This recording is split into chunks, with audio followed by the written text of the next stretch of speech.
तो हेलो वैसे बढ़िया आदाब सत श्री अकाल की हम छोरा हुआ कैसे मानी। तो चलिए आज हम लोग स्टार्ट करते हैं। आज हम लोग IUPAC नेमिंग को हम लोग फाइनली क्लियर कर चुके हैं। अब हम लोग स्टार्ट करेंगे कि आइसोमेरिज्म यानी कि समाव्यवता। समाव्यवता का आज लेक्चर नंबर 1 होगा। आज के लेक्चर में हम लोग सीखेंगे कि समाव्यवता क्या होता है, समाव्यवता को अच्छी तरीके से समझेंगे और समाव्यवता के प्रकार को भी देखेंगे।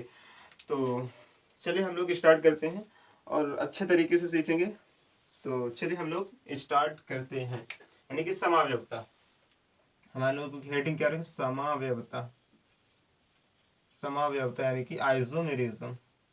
आइसोमेरिज्म समाव्यवता यानी कि आइसोमेरिज्म।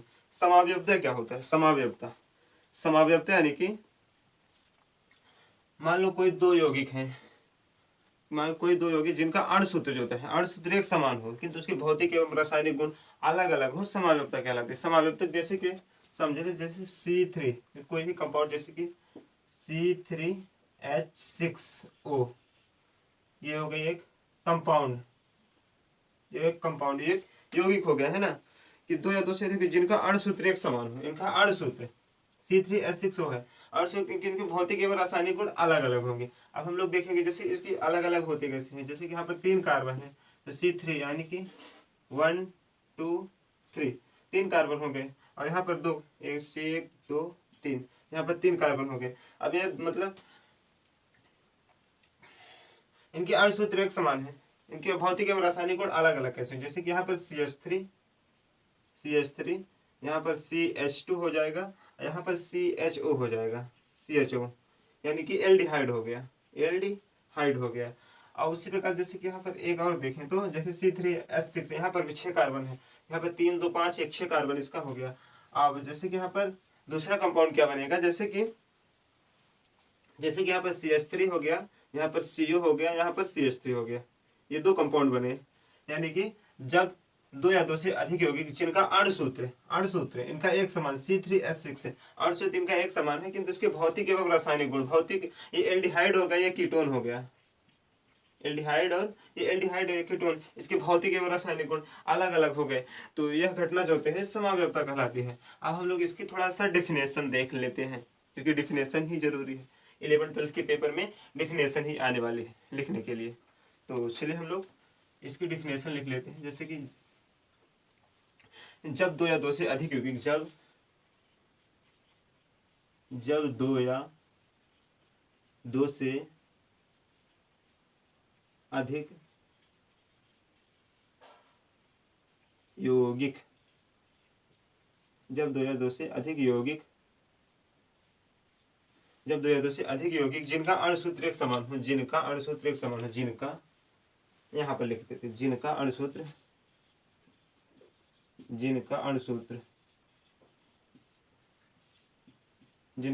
एक समान हो, जिनका अणुसूत्र एक समान हो किंतु उनके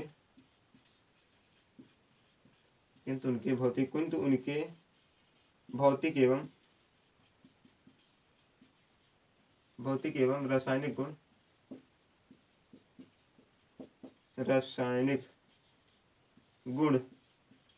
अलग अलग हो। हाँ, जब 2 या 2 से अधिक होगी जिनका अणुसूत्र एक समान, इनके अणुसूत्र एक समान किंतु उसके भौतिक एवं रासायनिक गुण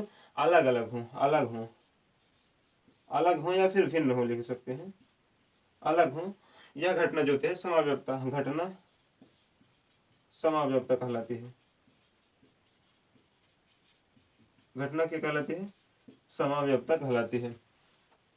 तो जैसे कि यहाँ पर बोल रहे हैं जब 2 या 2 से अधिक होगी, मान लीजिए यहाँ पर C2H5OH होता, यहाँ फिर 2 या 2 से अधिक होगी, यहाँ पर C3H6O हो गया। जब जिनका अणुसूत्र जैसे C3 3 कार्बन है, दोनों में 3 ही कार्बन है, C3H6, इनके भौतिक एवं रासायनिक जैसे ये एल्डिहाइड हो रहा है, कीटोन बन रहा है, इनकी भौतिक एवं रासायनिक गुण अलग हो गए, इसीलिए इसे हम समाव्यवता कहते हैं। अब समाव्यवता को हम प्रकार देखते हैं। समाव्यवता के प्रकार यानी कि टाइप्स ऑफ आइसोमेरिज्म। समाव्यवता के प्रकार, टाइप्स, हम लोग फाइनली थोड़ा इंग्लिश में लिख देते हैं, इंग्लिश में ज़्यादा अच्छा रहेगा। यानी कि types of isomerism, types of isomerism यानी कि समाव्यवता के प्रकार। अब समाव्यवता में दो प्रकार होती है, एक होता है संरचनात्मक समाव्यवता और एक होता है त्रिविम समाव्यवता। अब हम लोग यहाँ पर दो देखेंगे, यहाँ पर दो देखेंगे कौन कौन सी। एक होता है संरचनात्मक यानी कि स्ट्रक्चरल आइसोमर, संरचनात्मक समाव्यवता, संरचनात्मक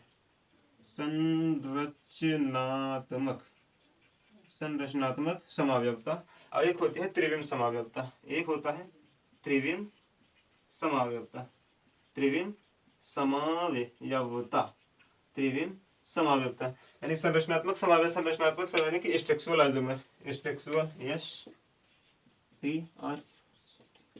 स्ट्रक्चरल आइसोमर, स्ट्रक्चरल आइसोमर संरचनात्मक समाव्यवता। त्रिविम यानी कि stereo, stereo stereo isomer, stereo isomer. अब संरचनात्मक समाव्यवता में कितने प्रकार है, पहले अब हम लोग देखेंगे कि संरचनात्मक समाव्यवता के प्रकार कितने होते हैं। संरचनात्मक समाव्यवता में जैसे हो गए, एक सबसे पहली होती है श्रृंखला समाव्यवता, श्रृंखला समाव्यवता, समाव्यवता श्रृंखला समाव्यवता। पहली श्रृंखला समाव्यवता यानी कि चैन आइसोमर, चैन आइसोमर। दूसरा होते हैं स्थान समाव्यवता, दूसरा होता है स्थान समाव्यवता, स्थान समाव्यवता यानी कि पोजीशन आइसोमर, पोजीशन आइसोमर। श्रृंखला समाव्यवता हो गया, स्थान समाव्यवता हो गया, फिर क्रियात्मक समूह समाव्यवता यानी कि क्रियात्मक, तीसरा हो गया क्रियात्मक समूह, क्रियात्मक समूह समाव्यवता। क्रियात्मक यानी कि फंक्शनल ग्रुप,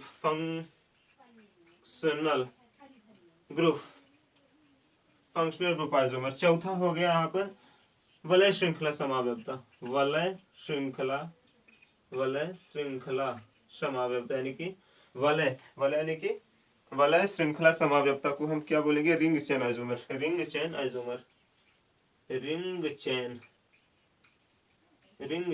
आइसोमर, वलय श्रृंखला समाव्यवता। इसके बाद हम लोग मेटामेरिज्म, मध्याव्यवता, मेटामेरिज्म। पांचवा हो गया मध्याव्यवता, मेटामेरिज्म, मध्याव्यवता यानी कि मेटामेरिज्म,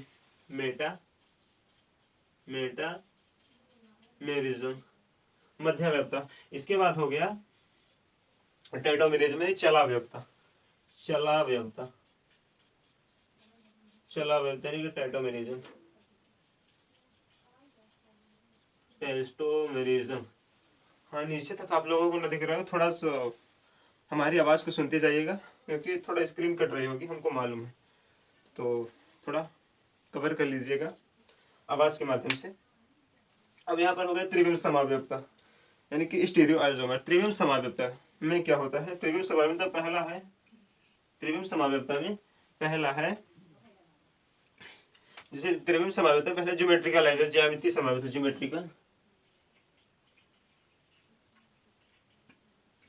ज्योमेट्रिकल आइसोमर हो गया। कन्फर्मेशनल